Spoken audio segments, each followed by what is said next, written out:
Hola, ¿sabes qué pasó con la violencia en elecciones? A 7 meses de iniciado el proceso electoral en México y cuando falta menos de un mes para salir a las urnas, la violencia contra actores políticos parece ir en aumento.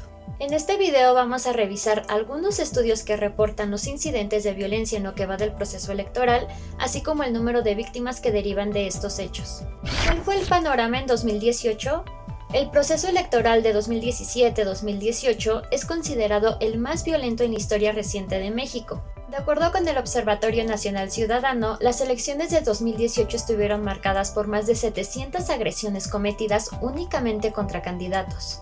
También se registraron 185 agresiones contra mujeres que participaban en el proceso electoral, y cabe recordar que en ese momento todavía no estaba tipificada como delito la violencia política en razón de género. En su momento, la encuestadora Etelec reportó que al final de las campañas de 2018, hasta 133 actores políticos habían sido asesinados en 26 estados del país. Para darnos una idea de cuánto creció la violencia política en México, Etelec reportó que en el proceso electoral de 2012 se registraron solo 9 asesinatos de actores políticos. Regresando a 2018, la mayoría de los incidentes de violencia política se registraron en Guerrero y en Oaxaca con 26 asesinatos cada uno, así como en Puebla con 13 y Michoacán con 9. Por partido político, el más golpeado por estos crímenes fue el PRI, con el asesinato de 45 militantes, seguido de Morena con 20 y del PRD con 18. ¿Cuál es el panorama actual? Etelec reporta que de septiembre de 2020, cuando inició el proceso electoral, a abril de este año, suman 476 agresiones contra actores políticos, en su mayoría candidatos.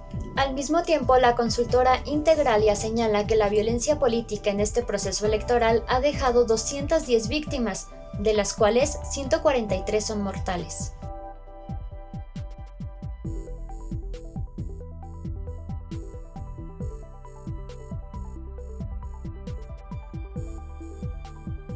Las estadísticas muestran que marzo es el mes más violento en lo que va del proceso electoral, con 18 asesinatos. De seguir la tendencia, este sería el segundo proceso electoral más violento en la historia reciente de México.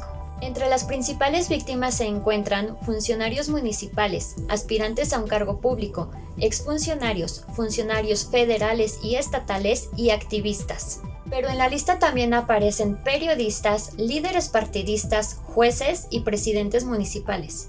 Por partido político, a diferencia de lo que se vio en 2018, Integralia reporta que el 20% de las víctimas eran militantes de Morena, 15% del PRI, 12% del PAN y 9% del PRD.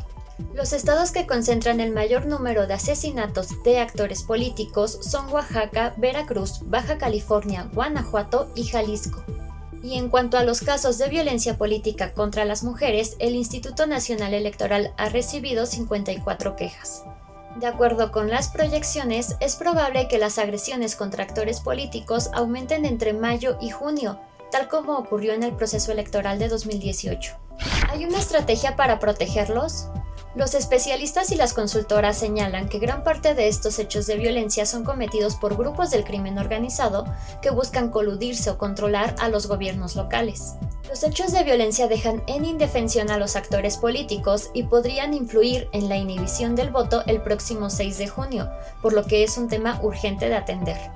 Por ello, el gobierno federal recién se comprometió a brindar protección a los candidatos que han sido amenazados en lo que va del proceso. La estrategia incluye mesas de trabajo entre la federación, partidos y fiscalías estatales para atender amenazas o agresiones. También se instruyó a la Guardia Nacional a resguardar a los candidatos a gubernaturas y diputaciones federales y a las policías municipales a proteger a los candidatos locales. Como dijo bien el señor presidente, que se heredó el partido de la delincuencia organizada y no permitiremos que ellos decidan o amenacen. Haremos todo lo necesario para proteger a los aspirantes en este proceso electoral, para que quien decida sea el pueblo, sea la ciudadanía. Según el gobierno federal, hasta la fecha se ha otorgado protección a 117 candidatos, pero las cifras que ya revisamos nos muestran que la estrategia no ha logrado disminuir significativamente la violencia contra actores políticos. Ahora que vemos este panorama, ¿cuál crees que será el impacto en los resultados de los comicios? Y sobre todo, ¿qué crees que debe hacer el gobierno para garantizar la seguridad de aquí al día de la elección?